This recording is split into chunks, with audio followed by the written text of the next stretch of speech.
नमस्कार दोस्तों, मैं हरीश यादव स्वागत करता हूं मेरे YouTube चैनल पर मेरे सभी प्यारे दर्शकों का। आज हमें जबलपुर में और ये फौजी साहब का फार्म है जो बहुत बेहतरीन तरीके से सिरोही नस्ल की बकरियों का पालन कर रहे हैं और रिटायर्ड फ़ौजी हैं, एक्स सर्विसमैन हैं। तो आपको बहुत कुछ इनसे सीखने मिलेगा, किस तरीके से इन्होंने फार्म बनाया हुआ है, किस बकरी का जैसे सिरोही मैंने बताया तो उसका पालन कर रहे हैं, तो उसके पीछे का रीज़न रहा।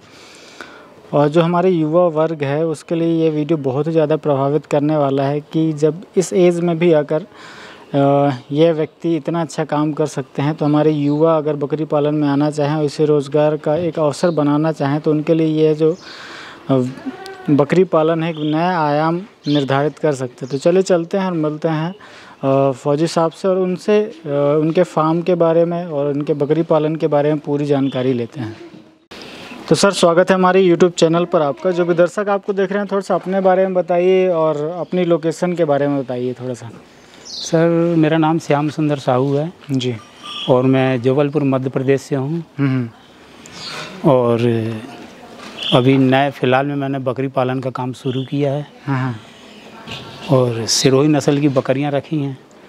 राजस्थान से जाकर के मैं खुद लेकर के आया था। इससे पहले क्या करते थे सर, थोड़ा सा ये बताइए। इसके पहले तो मैं गवर्नमेंट सर्विस करता था, उधर से रिटायरमेंट होने के बाद घर में आया और मेरे पास काफ़ी समय था, कुछ काम तो था नहीं वैसे। और यूट्यूब पे मैंने जब इन लोगों का प्रोग्राम देखा बकरियों का, तो कई दिन तक देखता रहा, साल भर देखता रहा। फिर उसके बाद हमारे दिमाग में आ गया क्यों ना हम इस कार्य को खुद करें। अच्छा, तो थोड़ा वीडियो से भी मतलब इससे वीडियो से भी प्रभावित हुआ। और दूसरा परिचित के कुछ एक दो आदमी मिले, उन्होंने भी प्रोत्साहित किया। अच्छा, तो फिर मैंने इस काम करने का प्लानिंग बनाया। बिल्कुल। तो चलिए कुछ फार्म देखते चलते हैं, फिर और भी बातें आपसे करते रहेंगे। चलो, ये सेक्शन देखिएगा, इसमें इन्होंने भूसे का स्टॉक कर रखा है। जनरली हमारे यहाँ पर जो मध्य प्रदेश है, यहाँ पर चने का भूसा हम लोग ज़्यादा खिलाते हैं और ऐसी बकरियाँ जो हैं वो आपको राजस्थान में अक्सर आपने मेरे वीडियोस में देखी होंगी। आज आपको मध्य प्रदेश के फार्म पर मैं दिखा रहा हूँ। बेहतरीन क्वालिटी की ये जो बच्चे हैं ये आपको देखने मिल रहे हैं। तो सर, थोड़ा सा आप अपने बारे में बताते चलिए, फिर हम दर्शकों को बताते चलते हैं। लगभग मुझे लगता है 15 से 20 साल आपने फ़ौज में भी बिताए हैं। नौकरी तो मेरी फ़ौज की काफ़ी रही। 26 साल मैंने फ़ौज में नौकरी की। उधर से रिटायरमेंट होने के बाद फिर मैंने दूसरी जॉब की। अच्छा, उसमें 16 साल रहा। तो वो और सामने, हाँ, ये दोनों मिला करके करीब 40 के ऊपर हो जाते हैं। 40 साल। तो 40 साल 42 साल की मेरी सर्विस है। हाँ। और उसके बाद फिर रिटायरमेंट होने के बाद घर में काफ़ी दिन बैठा रहा। हालांकि गाय आई भी मैंने रख रखी है, तो उससे गाय आई भी पाल करके काम करता रहा। उपयोग के लिए है ना? हाँ, घर के उपयोग के लिए गाय रखी हुई थी, तो दूध दही का काम उससे चलता था। और जब मैंने वीडियो देखा तो फिर मैं बकरी से प्रभावित हो गया। अच्छा, तो फिर इसमें ध्यान लगाया। फिर मैंने जानकारी ली कुछ अपने सहपाठी भाइयों से, कुछ आपसे जानकारी ली जी। और उसके बाद फिर मैंने काम आगे बढ़ाया। तो बकरी में क्या देखा आपने, क्योंकि आप गाय और भैंस का पालन तो कर ही रहे थे। स्वाभाविक सी बात है कि जब हम पशुपालन की बात करते हैं तो उसमें जैसे आपने गाय बताई, भैंस बताई और बकरी भी उसी के तहत आ जाती है। तो फिर बकरियों में क्या चीज़ देखी आपने? चाहते तो आप डेयरी भी कर सकते थे, उसे और बड़े पैमाने पर लेके जा सकते थे, तो बकरी क्यों चुनी सर, ये थोड़ा सा मुझे बताइए। बकरी का ऐसा था कि न जाने मेरे को क्यों ऐसा लग रहा था कि मैं इस काम को सही तरीके से कर सकता हूँ, क्योंकि इसमें कोई ज़्यादा हार्ड वर्क की ज़रूरत नहीं है। सीधा साधारण काम है और खर्चे वर्चे के भी हिसाब से मेरे को कुछ ऐसा जचा कि ये काम ठीक रहेगा। अच्छा, और जो वीडियो में देखा तो उससे कुछ ज़्यादा प्रभावित था, तो इसकी वजह से मैंने इस काम में ध्यान लगाया। बिल्कुल। तो ये छोटे बच्चे हैं सर, जैसे तो ये अभी कितने दिनों के हो गए हैं? ये अभी 4 महीने के आसपास हुए हैं सर। 4 महीने? जी जी, बिल्कुल। और ये यहीं की पैदाइश है? पूरे ये यहीं अभी जबलपुर में आकर के ये जब मैं बकरी लाया था तो वहाँ पे तकरीबन ज़्यादातर बकरी प्रेग्नेंट थी। यहाँ पे आके इनकी डिलीवरी हुई 1 महीने के बाद। कितनी बकरियां लेकर आए थे सर? वहाँ से मैं 1+10 का एक लेकर आया था। अच्छा। एक बकरा था, 10 बकरियाँ थी और उसी से मैंने शुरू किया। शुरू करने से पहले मैंने ट्रेनिंग भी लिया था 3-4 दिन का यूपी बुलंदशहर से, निहाल गोट फार्म से। हमारे शिक्षक थे मुनंदिर सिंह साहब, तो उन्होंने ट्रेनिंग दिया था। मतलब आपने सीखा है, फिर उसके बाद इसमें आपने आने का विचार किया है? हाँ, ट्रेनिंग करने के बाद फिर मैंने सोचा और फिर मैंने अनुमान लगाया कि ट्रेनिंग में जो हमें जिम्मेदारी दी गई थी, जो बताया गया था, उससे तो उन्होंने मेरे को परिचित करा दिया। बिल्कुल। कि अगर आप बकरी पालन करना चाहते हो तो ये काम आपको करना पड़ेंगे। बिल्कुल। ये कोई पार्ट टाइम जॉब नहीं है कि 8 घंटे ड्यूटी कर लिया उसके बाद ये काम 2 घंटे कर लिया, तो ये 2 घंटे वाला काम नहीं है। अच्छा। हाँ, ये दिन भर का काम है। आप एक बकरी रखो या 20 बकरी रखो। तो वो सब सोच समझ के ही फिर मैंने इसमें हाथ बटाया, क्योंकि मेरे को किसी ने बताया था कि अगर बकरी पालन करना, जब मैंने किसी दूसरे से सलाह मशवरा लिया तो उन्होंने बोला कि बाकी तो काम बकरी का बाद में करना, पहले ट्रेनिंग ले लो। अच्छा। हाँ, तो ट्रेनिंग लिया तो वीडियो देखता रहता था। हमारे एक सिद्धू साहब थे, डॉक्टर साहब, उनसे मेरी बातचीत हुई तो उन्होंने बोला कोई बात नहीं, ट्रेनिंग मिल जाएगी आपको। उन्होंने एड्रेस दिया, उस एड्रेस पे मैं गया और वहाँ पे ट्रेनिंग ली। ट्रेनिंग में लेने के बाद मेरे को पता चला कि मतलब ये काम बहुत जिम्मेदारी वाला है और इस काम के अलावा कहीं हम दूसरी जगह हाथ बटाएंगे तो फिर मुश्किल हो सकती है। तो सर, एक जैसा आपने 10+1 से ही शुरू किया, तो एक सवाल इसी से निकल कर आता है, जो नए किसान हैं, जो बिल्कुल या युवा हैं, ये एकदम बिल्कुल बकरी पालन में नए हैं, तो उनको कितने के साथ शुरू करना चाहिए? आपका इन 5 से 6 महीने का अनुभव क्या कहता है? क्योंकि आपने ये जर्नी जो है ये 6 महीने की तय करी है, तो कितना इसमें मेहनत की ज़रूरत होती है, कितनी देखरेख की ज़रूरत होती है, ये थोड़ा सा बताइए ताकि वो भी इस बात को ध्यान में रखते हुए अपना काम शुरू करें। 1+10 का जो एक फार्मूला ही बताया गया था हमें ट्रेनिंग में, हाँ, तो वो फार्मूला इस तरह था कि आप कम बकरी से शुरू करो, तो उसमें क्या होगा कि जो आने वाली समस्याएं हैं बकरी में, उनके बारे में आपको पता चलेगा। कम बकरी रहेंगी तो कंट्रोल कर लोगे। और हालांकि पैसे वाले आदमी भी हैं, कुछ हमने केस ऐसे भी सुने कि उन्होंने बहुत बकरी, एक बार में 30-35 बकरी ले आई और उसके बाद कुछ काम उनका बिगड़ गया, फार्म बंद करना पड़ा, नुकसान उनको काफ़ी हो गया। तो एक तरह से जो वहाँ पे हमें ट्रेनिंग देने वाले थे, उन्होंने बोला 1+10 से ही शुरू करो। अगर कोई मुसीबत हो जाएगी, कोई बात हो जाएगी तो मतलब कोई ज़्यादा नुकसान नहीं होगा आपका। तो यही सोच समझ करके फिर हमने काम शुरू किया। और एक आदमी के लिए, एक आदमी के हिसाब से बराबर काम रहता है, मतलब आप आराम से 10 बकरियों को देख सकते हैं। 10 बकरियों को हम आराम से कंट्रोल कर सकते हैं। सुबह शाम दिन भर भी अगर इसमें लगे रहें तो मतलब ज़्यादा लोड भी नहीं पड़ता है और आराम से कर लेते हैं। अब तो 6 महीने रखने के बाद मेरे को कुछ ऐसा लग रहा है कि 10 बकरी और मैं रख लेता। 10 बकरी और हाँ, और रखूँ मैं वो, तो हाँ अब रख सकते हैं। हाँ, अब रख सकते हैं क्योंकि इनके बारे में जानकारी हो गई है। क्या दवा ववा इनको लगती है, कैसे रखना है, पानी भोजन इनका, दाना वाना कैसे खिलाना पिलाना है, उसके बारे में मतलब जानकारी थोड़ी हो गई है। और रखते रखते इन्हीं से मेरे को सीखना है और इन्हीं की मैंने सेवा करना है। चलिए कुछ बकरियां भी देखते हैं आपकी। अब तो मुझे लगता है कि सब लगभग सारी की सारी जो हो गई होंगी वो खाली हो गई होंगी, है ना? अब सारी की सारी बकरियां फ्री होंगी। ये देखिए, बेहतरीन, बहुत बढ़िया, शानदार। ये देखिए, गजब। तो इसमें ज़्यादातर जो आपके पास बकरियां हैं सर, वो थोड़ा सा मुझे बताइए क्या उम्र वाली बकरियां होंगी? ये बकरी तकरीबन इसमें सब तीसरे ब्यात की बकरियां हैं। हमारे पास तीसरे ब्यात ब्याई हैं, जहाँ से मैं लाया था वहाँ से 2 ब्यात की बकरी थी। अच्छा। तो वहाँ से मैं ग्याभनी बकरी लेकर के आया था और 20-25 दिन के अंदर मतलब कि 5-6 बकरी उसमें से बच्चे दे दी। कुछ बकरियों ने थोड़ा लेट बच्चा दिया, मतलब 1.5 महीने के आसपास में दिया है। तो 10 में से 7 बकरी मतलब डिलीवर्ड हो चुकी हैं बच्चे की तरह।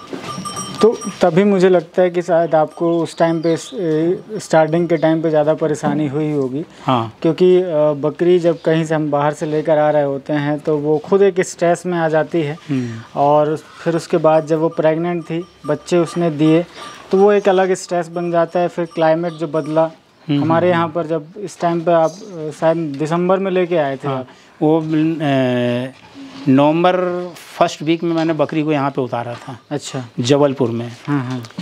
उसके बाद शुरू में लाया तो थोड़ी मेरे को काफ़ी परेशानी हुई, क्योंकि 1000 किलोमीटर करीब रनिंग करके आए थे। तो बकरी भी पूरी तकरीबन प्रेग्नेंट थी, तो उसकी वजह से काफ़ी परेशानी आई, सर्दी खांसी और भी 1-2 किस्म की बीमारियां लगी थी। अब काफ़ी भाग दौड़ हो गई, परिवार में भी लोग कंट्रोल में मतलब ज़्यादा नहीं थे, ज़्यादातर मैं ही लगा रहता था इसमें, तो कुछ परेशानी हुई। लेकिन फिर जैसे जैसे ट्रेनिंग में बताया गया तो उसके अनुसार काम करता गया, परेशानियां घटती गई। उसके बाद बच्चे हो गए, बच्चे की देख रेख की, अब बच्चे बड़े हो गए हैं तो अब मतलब देखने में भी अच्छा लगता है। बिल्कुल, थोड़ा सा ब्रीडर अभी इसकी स्ट्रेंथ बढ़ गई है। पहले हमारे पास 1+10 थे, अब हमारे पास 9 बच्चे और आ गए हैं इसके। 9 बच्चे और, तो इससे ऐसा लगता है कि मेरी मेहनत रंग ला रही है। चलिए थोड़ा सा आपको ब्रीडर देखते हैं। ये क्या उम्र पे होगा सर? ये सर अभी 16 या 17 महीने का है करीब। अच्छा। मतलब आप 2 ही दांत की उम्र पे लेके 2 दांत, हाँ 2 दांत कर रहा था उस टाइम, इसको लेके आया था मैं। बहुत बढ़िया, बिल्कुल अजमेरी पैटर्न पे है। कान देखिए लंबे हैं, और बच्चे भी शायद इसी के आ रहे हैं। हाँ, बच्चे भी इसी के आ रहे हैं, सब इसी के बच्चे हैं। कान वान बढ़िया है इसके, चौड़ाई भी अच्छी है, लंबाई भी 1 फीट से 20 है। तो स्टार्टिंग में थोड़ा सा मुझे ये बताइए क्या परेशानी आई थी जब आप एकदम शुरुआत में लेके आ गए थे?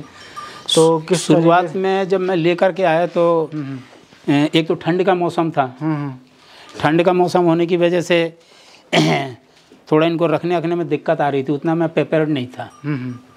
फिर जैसे जैसे मुसीबत आई वैसे वैसे इनके साथ फिर पर्दा उर्दा लगाना, ये वो ढकना ढुकना, क्योंकि अपने यहाँ पर जब ठंड होती है तो फिर बहुत तेज़ ठंड होती है ना। अब जबलपुर जो है पहाड़ी का इलाका है, सर्दी भी थोड़ी तेज़ रहती है, तो इसकी वजह से मुसीबत तो थी थोड़ी, लेकिन धीरे धीरे सब कंट्रोल में आ गया है ना। तो ये जैसा आपने उस तरफ से ये शेड बनाया हुआ है, तो इसी शेड के बारे में थोड़ा सा। अच्छा, ये शेड जो मैंने बनाया है ये 65 बाई 12 का है। अच्छा, 65 बाई 12 का है, तो मैंने 18 फीट करीब भूसे गोदाम के लिए छोड़ दिया है, वो वाला सेक्शन है ना। बाकी ये बकरियों के लिए है। और अभी कुछ काम करने के बाद मेरे को अपना अनुभव हुआ और कुछ ट्रेनिंग का था, तो सीख लेने के बाद अब मेरे को ऐसा लगा कि अब इनको और बढ़ाना चाहिए। अच्छा, तो फिर हमने एक शेड और बनवाना शुरू किया है। ये जो आप इस तरफ काम चल रहा है ये इसी का है? हाँ, ये अभी एक और शेड मैंने बनाने के लिए काम शुरू किया हुआ है, तो थोड़ा सा और रह गया है, 10-15 दिन में कंप्लीट हो जाएगा। और सर का ये पीछे घर भी दिख रहा है। अच्छा, ये अपना साथ में घर लगा हुआ है। तो सामने घर है, पीछे की साइड मैंने बकरी फार्म का प्रोजेक्ट बनाया हुआ है। बिल्कुल, बहुत बढ़िया। तो ये शेड में आपने लगभग कितना खर्च किया होगा सर? ये शेड में एक्चुअली ये घर की दीवार पक्की करानी थी, तो इसकी वजह से इसमें खर्चा ज़्यादा बैठ गया। अब लोग बोलते हैं कि 50,000 में शेड बन जाता है, 1 लाख के अंदर बन जाता है, लेकिन ऐसा कुछ नहीं है। अगर बकरी रखना है तो फिर प्रॉपर तरीके से आपको इंतजाम करना पड़ेगा। और प्रॉपर तरीके से जब करोगे तो खर्चा कुछ ज़्यादा बैठ जाता है। तो ये 65 बाई 12 का जो बनाने में मेरे को करीब 3.5 लाख रुपए लगे। 3.5 लाख। पर ये है कि ये हाँ, ये है परमानेंट हो गया ना, परमानेंट हो गया। अभी इसमें मेरे को कुछ उठा पटक करने की ज़रूरत नहीं है। नहीं है ना, बिल्कुल। और नीचे हमने कच्चे का रखा हुआ है, तो बताते हैं कि बकरियों के लिए नीचे कच्चे का ही ठीक रहता है। और ये ट्रे तो मैंने वैसे जो वीडियो में थी उन्हीं को देख करके मैंने भी बनवाया है, ये कोई नई बात नहीं है। बिल्कुल। और ड्रम को आधा कटवा दिया। हाँ, ड्रम को आधा कटवा करके, और बाकी तो बेल्डर का काम था उसने। और अभी स्टोर हमने चने के भूसे का स्टोर कर लिया है, चने का है, कुछ मसूर का भूसा है। स्टोर कर लिया, साल भर का इनका फीड अपने पास अब तैयार हो गया है। बिल्कुल। तो और वो अपन दूसरे वीडियो में ज़रूर कवर करेंगे, क्योंकि फीड के ऊपर और सीड के ऊपर जानकारी देना बहुत ज़रूरी होता है, क्योंकि जो सिरोही बकरियां हैं वो बाहर की नस्ल की बकरियां हैं, यहाँ पर इसको पालना थोड़ा सा मुश्किल होता है, तो वो तो एक चैलेंज है ही। हाँ, एक चीज़ और बता देता हूँ, मैं उसके ऊपर ज़रूर बात करूँगा आपसे। मैं एक तो ये बकरियों के नस्ल के बारे में जो चुनाव करना था, तो फर्स्ट प्रायोरिटी में मैं इनको सिरोही बकरी को चुना था, सेकंड में मैंने बीटल को चुना था। लेकिन बीटल बकरी जो थी हमारे पहुंच से बाहर थी, वो पंजाब की नस्ल है। तो पंजाब की नस्ल थी तो वहाँ तक मेरे लिए जाना मुश्किल था। हाँ, राजस्थान थोड़ा इजी पड़ा, और राजस्थान में आगमन लोगों का ज़्यादा रहता है बकरियों के वजह से। तो फिर मैंने सिरोही नस्ल के लिए मैंने ज़्यादा प्रिपेयर किया। तो सिरोही में आपने क्या चीज़ देखी थी ऐसी कि यार ये चीज़ हमारे यहाँ के इलाके के लिए बेस्ट है? क्योंकि आपने जब पाली है तो इसमें आपने बच्चे लिए हैं, तो दूध देने की क्षमता भी क्या रही है आपके यहाँ पर, किस तरीके से? सिरोही बकरी ऐसा है कि वैसे ही लोग बताते हैं कि मतलब सब जगह हर एक क्लाइमेट में हर एक क्लाइमेट में सूट हो जाती है। बिल्कुल। तो इसकी वजह से मैंने चुना। और दूसरा, इनकी हाइट वेट अच्छी रहती है, दूध में भी ठीक रहती हैं, बच्चे भी इनके अच्छे आते हैं। तो खास करके इसी वजह से मैंने इनका। बिल्कुल। मैं एक चीज़ और दिखाना भी चाहूँगा, सर ने जैसे अभी हाइट वेट की बात करी है, मुझे तो किसी प्रकार की कोई कमी नहीं लग रही है बकरियों में, ये आप देख ही सकते हैं, क्योंकि ये तो बड़ी बकरियां हैं। एक छोटा बच्चा जो यहीं पर जन्मा हुआ है, इसके ऊपर हम देख सकते हैं। वो जो लास्ट में बच्चा है, सर ये कितने महीने का होगा? ये 4 महीने का हुआ है अभी 4 महीने का है। और लगभग हम देखें इसको, अगर 30 किलो वजन में है ये। 30 किलो तो आराम से वजन में होगा। चलिए उसको और नज़दीक से देखते हैं। ये फ़ायदा मिल जाता है अगर हम बड़ी नस्ल की बकरी का पालन करते हैं, तो 25 से 30 किलो का तो बच्चा होगा ही है। और यहीं पर अगर हम दूसरी बकरियां देखते हैं, चाहे बरबरी होती है कोई भी, और तो वो 8 से 10 किलो के ही बन पाते हैं। 10 किलो, हाँ, इससे ज़्यादा नहीं पहुँच। बिल्कुल बिल्कुल। और दूध लगभग कितना निकला फिर आपके यहाँ पर, किस तरीके? दूध इसमें 1.25 से 1.5 किलो के आसपास दूध रहता है एक टाइम का। 1.25 किलो तो पक्का ही है। आपने लिया है सब? हालांकि मैंने दूहा नहीं है, लेकिन बच्चे वगैरह पीते रहते हैं, पीने के बाद भी इसमें दूध बचा रहता है। चाहता तो मैं निचोड़ लेता, लेकिन मैं बच्चों ही के लिए छोड़ देता हूँ, पीने दो। हाँ, क्योंकि गाय हमारे पास है तो दूध की कोई दिक्कत नहीं है। दोस्तों, आशा करता हूँ ये वीडियो आपको पसंद ज़रूर आया होगा। इनके फीडिंग शेड्यूल के बारे में, इनके रखरखाव के बारे में हम एक वीडियो और बनाएंगे, जिसमें जानकारी आपको देंगे। ये वीडियो लंबा हो रहा है, तो ज़रूर वो वीडियो भी ज़रूर देखिएगा, क्योंकि सिरोही बकरी का मध्य प्रदेश में इस तरीके से पालन कर पाना एक चैलेंज ही। आशा करता हूँ ये वीडियो आपको पसंद ज़रूर आया होगा। पसंद आए तो दोस्तों के साथ शेयर जरूर करें, और चैनल पर नया है तो सब्सक्राइब जरूर करें। Thank you.